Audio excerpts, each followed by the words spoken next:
Assalamualaikum warahmatullahi wabarakatuh. Salam sejahtera untuk kita semua. Yang saya hormati Bapak Bayu Arianto, SHMH, selaku dosen pengampu hukum pidana, dan teman-teman yang saya sayangi dan saya banggakan. Di sini kami dari kelompok 7, saya Vita Desiana, NIM 2023-20168. Nama Alwi Sultanul Huda, NIM 2023-20165. Saya Berliana Antorin, NIM 2023-20112. Nama saya Raden Nawi Bintang Tuan Maulana, NIM 2023-20158. Di sini kami akan mempresentasikan sejarah hukum pidana yang ada di Indonesia. Masa sebelum penjajahan Belanda, orang Indonesia telah mengenal dan memberlakukan hukum pidana adat. Hukum pidana adat yang mayoritas tidak tertulis ini bersifat lokal,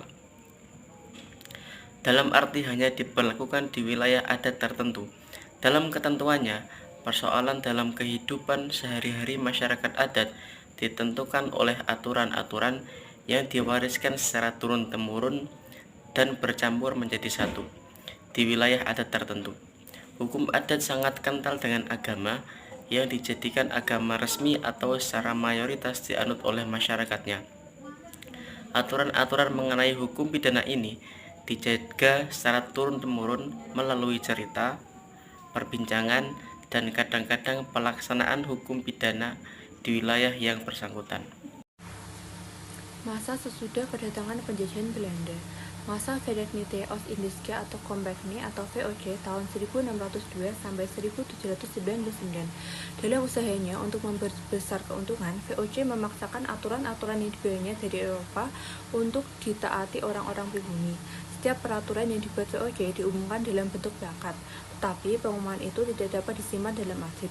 Sesudah diumumkan, plakat peraturan itu kemudian dilepas tanpa disimpan sehingga tidak dapat diketahui peraturan mana yang masih berlaku dan yang sudah tidak berlaku lagi. Pada tahun 1766, Statuta Batavia itu dibuat kembali dan dihasilkan Statuta Batavia baru. Statuta itu berlaku sebagai hukum positif baik bagi orang pribumi maupun bagi orang asing. Dengan mempunyai kekuatan hukum yang sama dengan peraturan-peraturan lain, pada tanggal 31 Desember 1799, Verenigde Oost-Indische Compagnie dibubarkan oleh pemerintah Belanda dan pendudukan wilayah Nusantara digantikan oleh Inggris.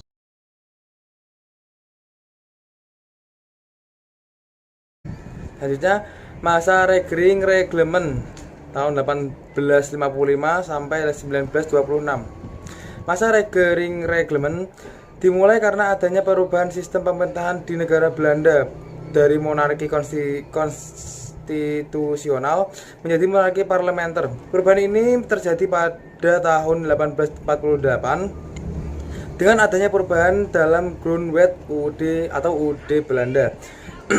Perubahan ini mengakibatkan terjadinya pengurangan kekuasaan raja karena parlemen atau Staten General mulai campur tangan dalam pemerintahan dan perundang-undangan di wilayah jajahan negara Belanda.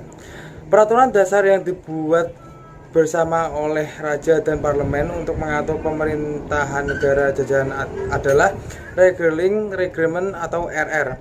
RR ini berbentuk undang-undang dan diundangkan dengan Statblad nomor 2 tahun 1895. Selanjutnya, RR disebut sebagai UD Pemerintah Jajahan Belanda.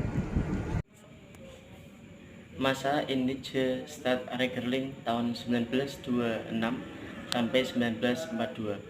Indische Staatsregeling atau IS adalah pembaruan dari Regering Reglement atau RR yang mulai berlaku sejak 1 Januari tahun 1926 dengan diundangkannya melalui Statblad nomor 415 tahun 1925. Pada masa ini, keberadaan sistem hukum di Indonesia semakin jelas, khususnya pada pasal 131 Junto, pasal 163 IS yang menyebutkan pembagian golongan penduduk Indonesia beserta hukum yang berlaku. Dengan dasar ini, maka hukum pidana Belanda, Wetboek van Strafrecht for Nederland Indië, tetap diberlakukan kepada seluruh masyarakat Indonesia.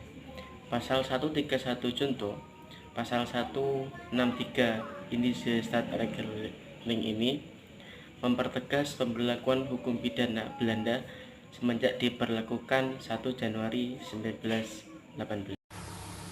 Masa pendudukan Jepang tahun 1942 sampai 1945. Pada masa pendudukan Jepang selama 3,5 tahun, pada hakikatnya hukum pidana yang berlaku di wilayah Indonesia tidak mengalami perubahan yang signifikan. Pemerintah Bala Tentara Jepang atau Nippon memberlakukan kembali peraturan zaman Belanda dahulu dengan dasar Genshelrei melalui Osamu Seiret, hukum yang mengatur pemerintahan dan lain-lain termasuk hukum pidananya, masih tetap menggunakan hukum pidana Belanda yang berdasarkan pada pasal 131J, pasal 163 Indische Strafregeling. Dengan demikian, hukum pidana yang diberlakukan bagi semua golongan penduduk sama yang ditentukan dalam pasal 131 Indische Strafregeling dan golongan-golongan penduduk yang ada dalam pasal 163 Indische Strafregeling. Masa setelah kemerdekaan. Masa pemberlakuan hukum pidana di Indonesia setelah proklamasi kemerdekaan 17 Agustus 1945 dibagi menjadi 4 masa sebagaimana dalam sejarah tata hukum Indonesia yang didasarkan pada berlakunya 4 konstitusi Indonesia, yaitu pertama masa pasca kemerdekaan dengan konstitusi UUD 1945, kedua masa setelah Indonesia menggunakan konstitusi negara serikat, konstitusi Republik Indonesia Serikat, ketiga masa Indonesia menggunakan konstitusi sementara UUD 1950, dan keempat masa Indonesia kembali kepada UUD 1945. Sejarah dan problematika hukum pidana di Indonesia. Sejarah Kitab Undang-Undang Hukum Pidana Indonesia atau Wetboek van Strafrecht. Induk peraturan hukum pidana Indonesia adalah Kitab Undang-Undang Hukum Pidana atau KUHP. KUHP ini mempunyai nama asli Wetboek van Strafrecht voor Nederlands Indie atau WVSNI yang diberlakukan di Indonesia pertama kali dengan Koninklijk Besluit atau Titah Raja nomor 33 15 Oktober 1915 dan mulai diberlakukan sejak tanggal 1 Januari 1918. Hukum pidana Indonesia merupakan warisan hukum kolonial ketika Belanda melakukan penjajahan atas Indonesia. Jika Indonesia menyatakan dirinya sebagai bangsa yang merdeka sejak 17 Agustus 1945, maka selayaknya hukum pidana Indonesia adalah produk dari bangsa Indonesia sendiri. Namun, idealisme ini ternyata tidak sesuai dengan realitanya.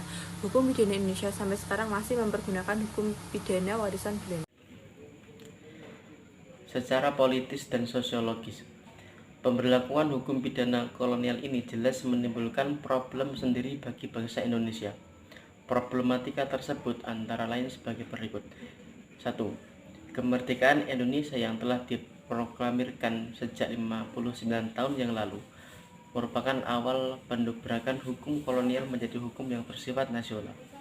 2. KUHP telah berumur lebih dari 87 tahun jika umur KUHP dihitung sejak dibuat pertama kali di Belanda tahun 1881, maka KUHP telah berumur lebih dari 124 tahun. Oleh karena itu, KUHP dapat dianggap telah diusang dan sangat tua. Walaupun Indonesia sendiri telah beberapa kali merubah materi KUHP ini. Yang ketiga, wujud asli hukum pidana Indonesia adalah Wetboek van Strafrecht yang menurut Undang-Undang Nomor 1 Tahun 1945 bisa disebut dengan KUHP. Hal ini menandakan bahwa wujud asli KUHP adalah berbahasa Belanda. Tidak ada teks resmi terjemahan Wetboek van Strafrecht yang dikeluarkan oleh negara Indonesia. Oleh karena itu, sangat mungkin dalam setiap terjemahan memiliki redaksi yang berbeda. 4. KUHP warisan kolonial Belanda memang memiliki jiwa yang berbeda dengan jiwa bangsa Indonesia. The Romano-Germanic Family in pengaruh oleh ajaran yang menonjolkan aliran individualisme dan liberalisme,